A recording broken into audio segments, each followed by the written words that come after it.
वसीम भाई जनाब 60 रुपए आपको मिलते थे एक अपडेट देने के, ट्रैफिक अपडेट देने के ऑन FM 107। अच्छा, इस पे 107 के कुछ लोग नाराज भी, उन्होंने कहा यार तुम हर प्रोग्राम में बैठ के हमारा रेट आउट कर रहे हो यार।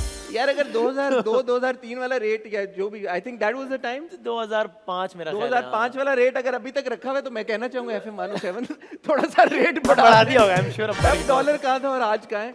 बट मुझे जब ये बात पता चली, हाँ, सच हम्बल बिगिनिंग, ट्रैफिक अपडेट, आप बसों पे जाते थे खारादर से टावर, वहां पे आप रास्ते में देखते हुए जाते थे ट्रैफिक की क्या सिचुएशन है, वहां पे उतर के टावर में, क्योंकि आपको रास्तों का खुद नहीं मालूम होता था, आप लोगों से पूछते थे कि भाई ऑल्टरनेट रास्ता बता दो, और वो आप बीपर आप देते थे, ऐसे ही और बीपर देते देते आपके फोन भी छिने जी, ऐसे पहले बीपर के बाद, बिल्कुल ऐसे ही है। वहां से लेके अब नाउ माशाल्लाह, when you, as I said, one of the most recognised faces in the country.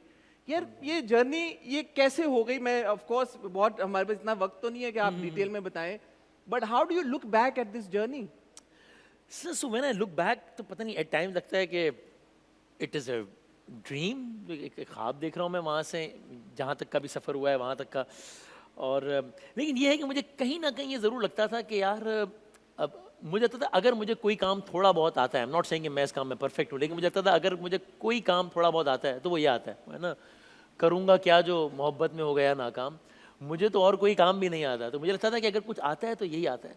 सो मुझे ये हमेशा लगता है कि अगर आप सही फील्ड में हो और उसमें आप जान मारें, और आप जान मार रहे नहीं मार रहे आपको पता होता है, बेशक सामने वाले को आइडिया हो या ना, आपने शो में कितनी मेहनत की नहीं की है मैं शायद जज ना कर पाऊँ, बट यू नो, तो फिर आप इन दो चीज़ों का कॉम्बिनेशन हो तो कुछ ना कुछ सिलसिला बन जाता है। बट ये जो छोटे बच्चे होते हैं, मैं जब छोटा था, हाँ, तो मेरे दौर पे भी मैं छोटा ही हूँ अभी, आप भी अभी छोटे हैं, मासूम भी बहुत हैं आप। अभी ये 8 बजे यूजुअली सब पीटीवी एक ही होता था, तो 8 से 9 बजे हम लोग तो ड्रामा देखते थे। हाँ, सही है। आप अपने वालिद साहब के साथ 9 बजे खबरनामा सुनते थे। हाँ। इसकी क्या खास वजह है?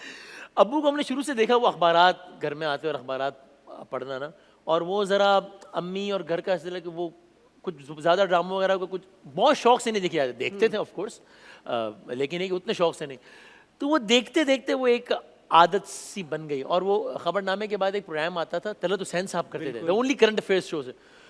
तो मुझे ना अपने अंदर एक तलत हुसैन, मुझे लगता था यार ये कितना खुशनसीब आदमी है, पाकिस्तान में एक करंट अफेयर्स का प्रोग्राम आ रहा है, वो ये कर रहे हैं, हाँ। तो काश कभी मैं कर सकूं यार इस तरह का। तो मैंने सोचा कि अच्छा अगर यहाँ तक पहुँचना है तो चलो कोई सोर्स, सिफारिश, ये सब तो अभी नहीं है, तो अभी एक ही चीज़ है, वो ये कि इस राह पे चलना तो शुरू करें, ज़रा पढ़ना पढ़ाना ये वो। तो बस वो शुरू किया, हालांकि वो इतना कोई कूल चीज़ नहीं थी, यू नो, कि वो या that's what I am saying, कि बच्चों को शौक होता है भाई कि कोई इस तरह रात को ड्रामे शामे देखें। जुनैद भाई ने कहा था ना, हम क्यों चलें उस राह पर, ये बात क्यों ना चुने वो रास्ता जिस पर नहीं कोई गया। अच्छा, लेकिन मुझे आपकी ऑब्वियसली जर्नी की जो बड़ी एक इंटरेस्टिंग बात है, आपने अपने आप को रिस्ट्रिक्ट नहीं किया।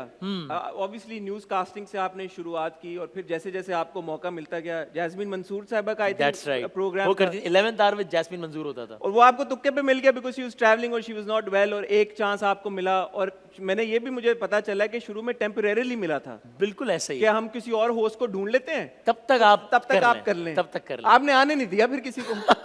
इसकी क्या ये गुर बताएं, एक बार जो शो मिल जाए उसको छोड़ना नहीं है, क्योंकि बैठे हुए यहाँ पे लोग, मुझे ये गुर बता के जाएं आप।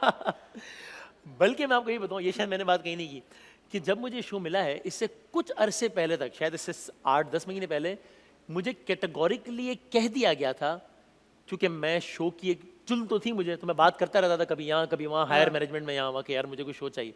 तो मुझे कैटेगोरिकली कह दिया गया था कि भाईजान शो नहीं दे सकते हम आपको। क्यों? वजह बताई उन्होंने, अब मैं नाम नहीं लेता, लेकिन उन्होंने 3-4 नाम बताया कि देखो यार, ये इतना अच्छा न्यूज़ कास्टर था, इसको हमने शो दिया, नहीं चला। ये इतनी अच्छी न्यूज़ कास्टर थी, इसको हमने शो दिया। सो ये एक ट्रैक रिकॉर्ड ये बताता है कि अच्छा न्यूज़ कास्टर जो है वो अच्छा प्रोग्राम एंकर हो ही नहीं सकता। I was told this. So मैं ये आजकल के भी ये लोगों से कहूँगा कि यार डिसहार्ट ना हो जाएगा। मुझे लगता था कि यार शायद मैं काम कर सकता हूँ।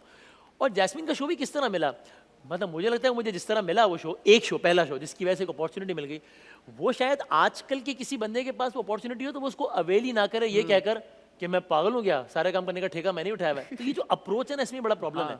आई रिमेंबर मैं अपने बॉस के साथ बैठा हुआ था, तब जैस्मीन साहबा का प्रोड्यूसर आया कि वो आज शो नहीं कर सकेंगी, और मेरा छुट्टी का टाइम हो गया था, दोपहर 2-3 बज रहे थे। जैस्मीन का शो का मतलब था रात 11 बजे। बिल्कुल। تو ابھی وہ ٹرائی کر رہے تھے, جو آپ نے کہا نا شو کیسے ملتا ہے یا پھر کوئی اور کیسے نہیں, تو انہوں نے وہ ٹرائی کر رہے تھے کہ اچھا میں کس نیوز کاسٹر سے کہوں کہ آج رات کے لیے جیسمین کا شو کر لیں. تو میں نے کہا کہ سر میں کر لوں. تو نے کہا نہیں یار تم تو نہیں کر سکتے نا, اس لیے کہ ابھی 3 بج رہے ہیں, تم نے بھی گھر جانا ہے, شو رات 11 بجے, کل صبح 5 بجے پھر تمہاری شفٹ ہے, تو پھر مجھے کسی اور کو دیکھنا پڑے گا. میں کہا سر میں یہ ساری چیزیں کر لوں گا, میں رک جاؤں گا, میں رک جاؤں گا, میں یہیں پر ہوں, ابھی تو شو کی تیاری شروع کروں گا, 11 بجے شو کر لوں گا, 12 بجے شو ختم ہوگا, 1 بجے گھر چلا جاؤں گا, 5 بجے دوبارہ آپ کو آفس میں ملوں گا, آپ کو شکایت نہیں ملے گی. انہوں نے کہا پکی بات ہے. میں کہا ٹھیک ہے. سو اس طرح وہ پہلا شو مل گیا. جگہ بنانی پڑتی ہے, جگہ بنانی پڑتی ہے, جگہ بنانی پڑتی ہے آپ کو. ایسا نہیں ہوتا کہ کوئی آئے گا اور آپ کو تھال میں سجا کے بولے گا یہ لو بھائی یہ اپرچونٹی, بلکہ ایسا ہوگا کہ لوگ آئیں گے اور آپ کو کہیں گے کہ تم پاگل واگل ہو گیا. بالکل. مجھے ایک جملے کہے گا باقاعدہ کہ تمہیں کوئی اضافی تنخواہ مل رہی ہے کیا اضافی شوز کرنے کی. تو میں نے ایکچولی یہ سینیریو اپنے والد صاحب سے ڈسکس کیا. انہوں نے مجھے کہا کہ یار کل کو اگر کوئی بزنس کرو گے تو پہلے انویسٹمنٹ کرو گے نا, پیسے لگاؤ گے. جب پیسے لگاؤ گے تو پہلے دن ہی تو پیسے واپس ملنا شروع نہیں ہو جائیں گے, کچھ مہینے تک صرف پیسے یہ سوچ کے لگاؤ گے کہ اس کا ریٹرن ایک ساتھ لینا ہے. Consider it as an investment. Investment صرف پیسوں کی نہیں ہوتی, ایفرٹ کی بھی ہوتی ہے. تو ابھی یہ تم انویسٹمنٹ کر رہے ہو ایکسٹرا ٹائم دے کے, اس کا ریٹرن ملے گا اور ملٹی پلائی ہو کر ملے گا.